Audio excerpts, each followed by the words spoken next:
Ceci est la version audio de la manne quotidienne. Elle a été généreusement et bien organisée et préparée pour nous aider à se préparer pour le ciel.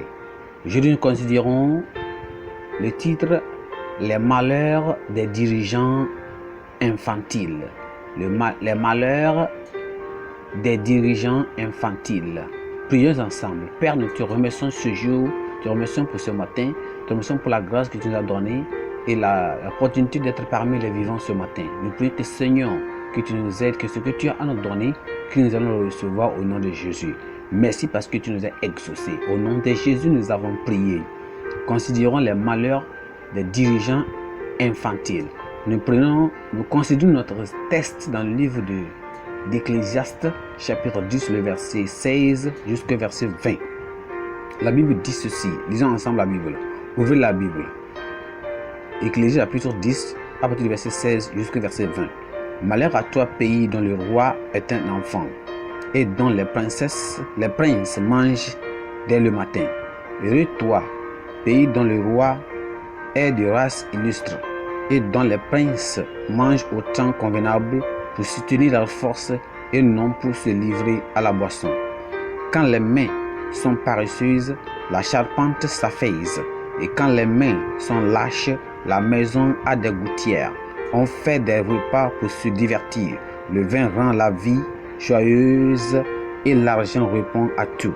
Ne maudis pas le roi, même dans ta pensée, et ne maudis pas le riche dans la chambre où tu couches, car l'oiseau du ciel apportera ta voix, l'animal ailé publiera tes paroles.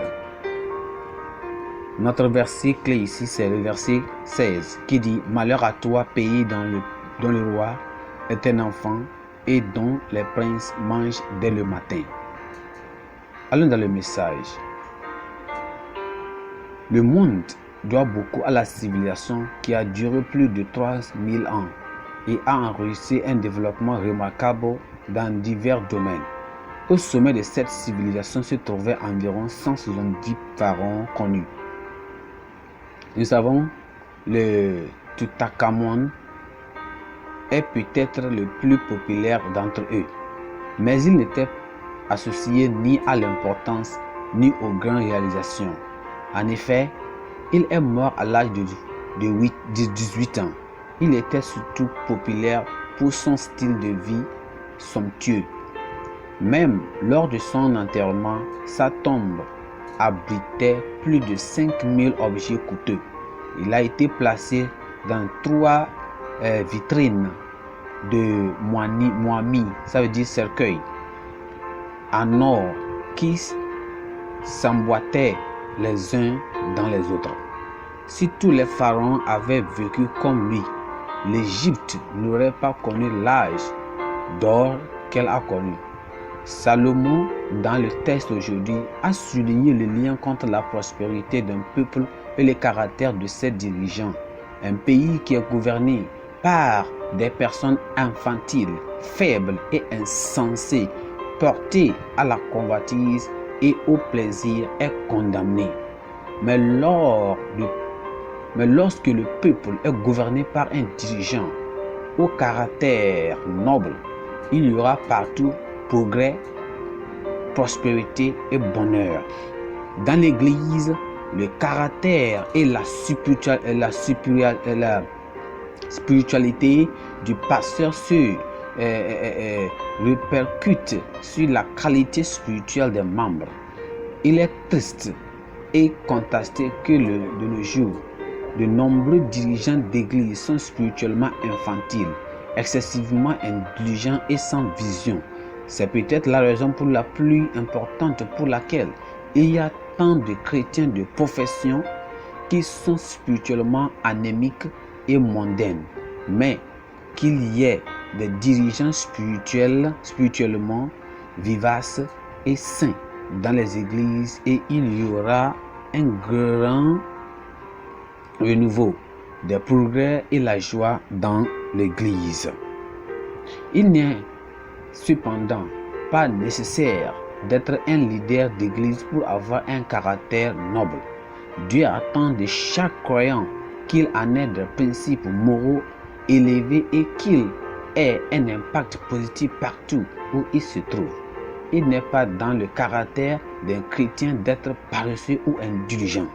Au contraire, nous devons être un peuple au caractère noble, qui travaille dur, qui a une vision et qui progresse.